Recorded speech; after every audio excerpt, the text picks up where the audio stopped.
So friends, मैं बहुत ही excited हूं कि हम लोग चैप्टर नंबर 7 में पहुंच चुके हैं, यानी कि अभिनय की तैयारी नंबर 4। जो फोर्थ स्टेप है अभिनय की तैयारी का, एक्टिंग के स्टेप्स का, वो है हाईलाइट द वर्ड। मुझे मालूम है ये टर्म आपने पहले कभी भी कहीं पर भी नहीं सुना होगा, क्योंकि switch on switch off acting method पूरी तरह से डिस्कवर किया गया है उन चीज़ों के हिसाब से जैसे कि ह्यूमन बिहेवियर काम करता है, या फिर फिल्म में वो टेक्निक यूज होती है, उन्हीं चीज़ों को ध्यान में रखते हुए पूरे मेथड को डेवलप किया गया है। हाईलाइट द वर्ड का मतलब क्या है? हाईलाइट द वर्ड का मतलब है कि आप जो मुख्य शब्द हैं, जो इंपॉर्टेंट वर्ड हैं आपके सेंटेंस में, डायलॉग में, मोनोलॉग में, उनको थोड़ी सी तवज्जो दें, उनको थोड़ा सा इंपॉर्टेंस दें, उनको थोड़ा सा हाईलाइट करें। मतलब ये कि उनको खास वैल्यू दें। और ऐसा हम नॉर्मल लाइफ में भी करते हैं। अगर हम कुछ भी कह रहे हैं, कुछ भी कर रहे हैं, आप देखिएगा जो उसका मेन वर्ड होता है आप उसको थोड़ा सा ज़्यादा वैल्यू देते हैं। अगर नहीं देते हैं, उन लोगों की बातों को ज़्यादातर लोग नहीं सुनते हैं। कम्युनिकेशन स्किल में ये बहुत ज़रूरी है कि जो मेन वर्ड है उसको आप इंपॉर्टेंस दें, आप उसको हाईलाइट करें। जैसे फॉर एग्जांपल बोलता हूं कि मुझे चाय पीनी है, तो इसमें मेन इंपॉर्टेंट वर्ड क्या है? चाय पीनी। इसके अलावा जितने भी वर्ड हैं उनको इस्तेमाल किया गया है ग्रामेटिकली, बस कि वो पूरा पूरा सेंटेंस हो जाए। या आज अचानक बारिश हो गई, तो अचानक मेन वर्ड है।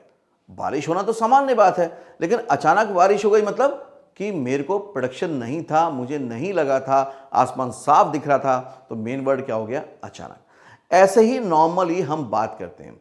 आप नॉर्मल लाइफ में भी गौर कीजिएगा, जो लोग भी इस तरह से बातचीत करते हैं आप उनकी तरफ आकर्षित हो जाते हैं, वो आपको अट्रैक्ट कर लेते हैं।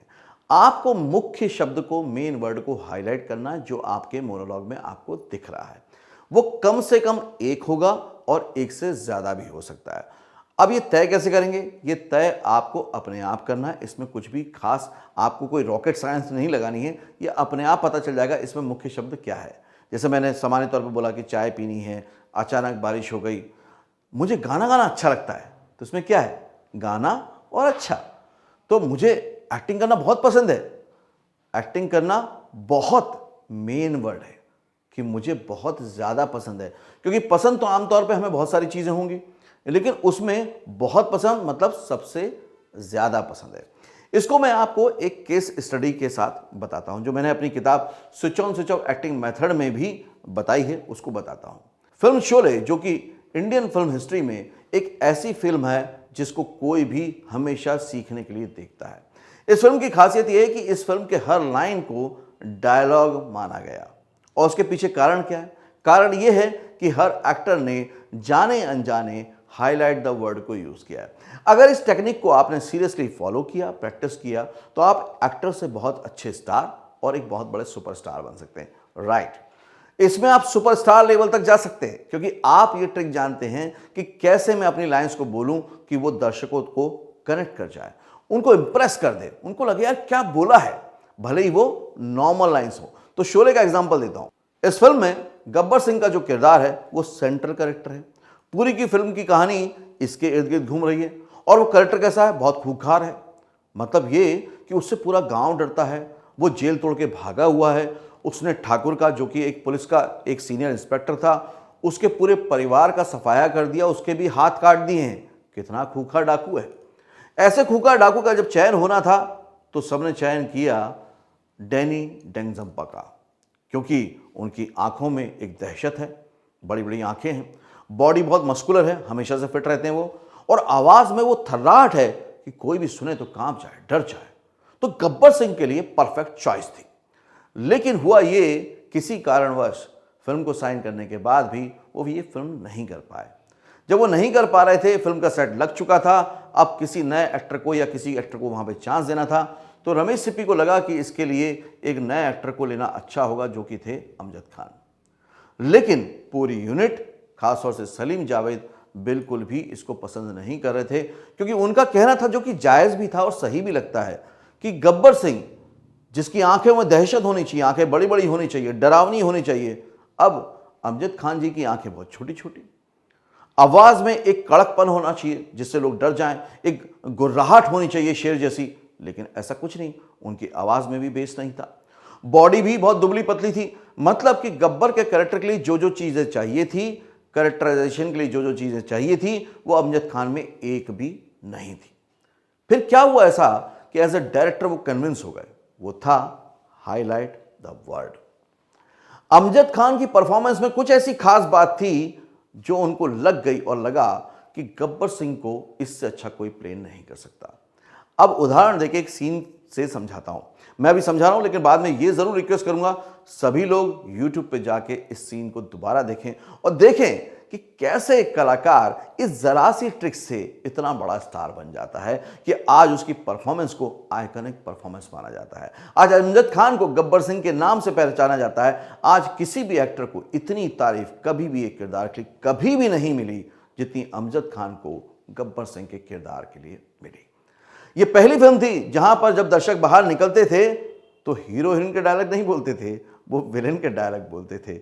और इस वजह से क्योंकि उन्होंने किया था हाईलाइट द वर्ड। और ये सारे स्टार सुपरस्टार इस्तेमाल करते हैं, ये ट्रिक मैं आज आपको सिखा रहा हूं।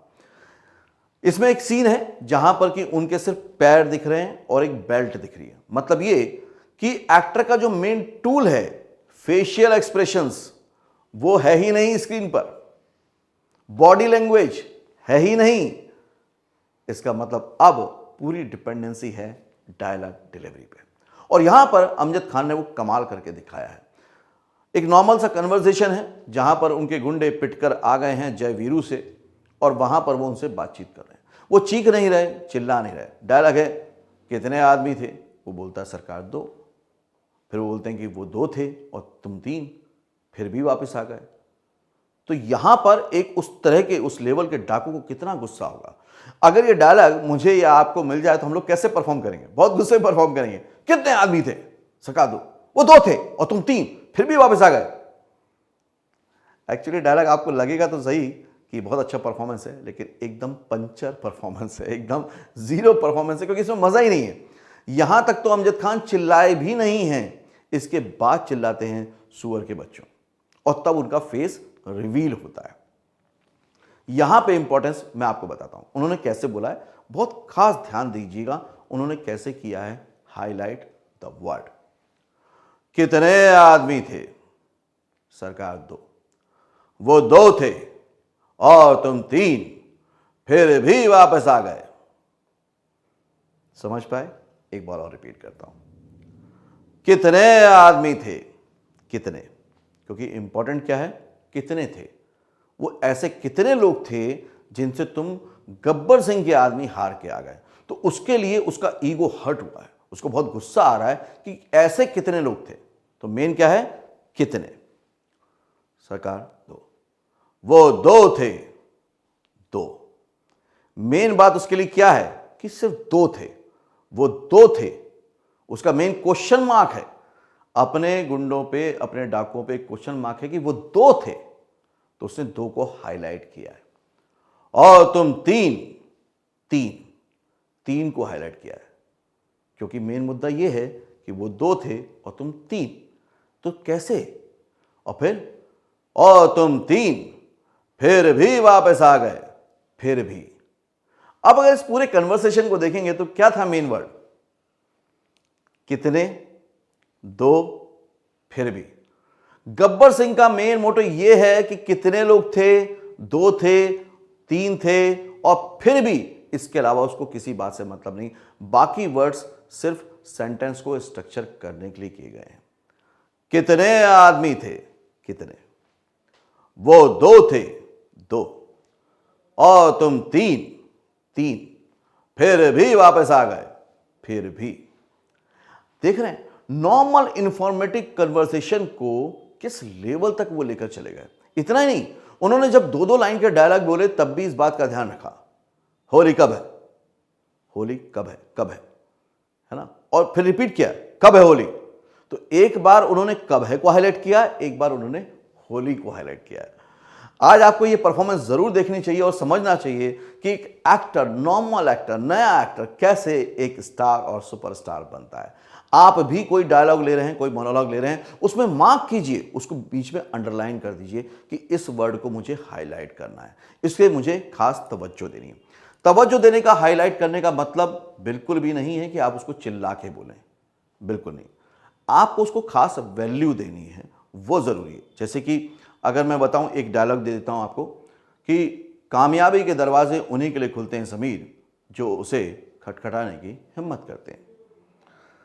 अभी एक दोस्त बोल रहा है, दोस्त से बोल रहा है, इसलिए बोल रहा है क्योंकि ये दोस्त ने उसको धोखा दिया था बिजनेस में, लेकिन मैं दोबारा अपने पैरों पे खड़ा हो गया हूँ, दोबारा मैं कामयाब हो गया हूँ, और अब वो मेरा पुराना दोस्त मुझे टाउंटिंग कर रहा है एक नॉर्मल पार्टी में, मतलब पब्लिक प्लेस पे। तो मैं उसको बता रहा हूँ कि कामयाबी के दरवाजे उसी के लिए खुलते हैं सभी जो उसे खटखटाने की हिम्मत रखते हैं। मतलब मैं हिम्मत रखता हूँ, मैं कामयाबी पा सकता हूँ। तो इसमें जो मेन हाईलाइट करने वाले वर्ड हैं वो क्या है? कामयाबी उन्हीं खटखटाने हिम्मत। ये मेन वर्ड है। इसके अलावा जितने भी वर्ड हैं वो स्ट्रक्चर किए गए हैं सेंटेंस को पूरा करने के लिए। तो अगर मैं इसको हाईलाइट कर दूं तो कितना फर्क पड़ेगा? एग्जांपल नंबर 1 मैं हाईलाइट नहीं कर रहा हूं। कामयाबी के दरवाजे उन्हीं के लिए खुलते सबीर जो उसे खटखटाने की हिम्मत करते हैं। मैंने हाईलाइट नहीं किया। अब हाईलाइट करते हैं लोग।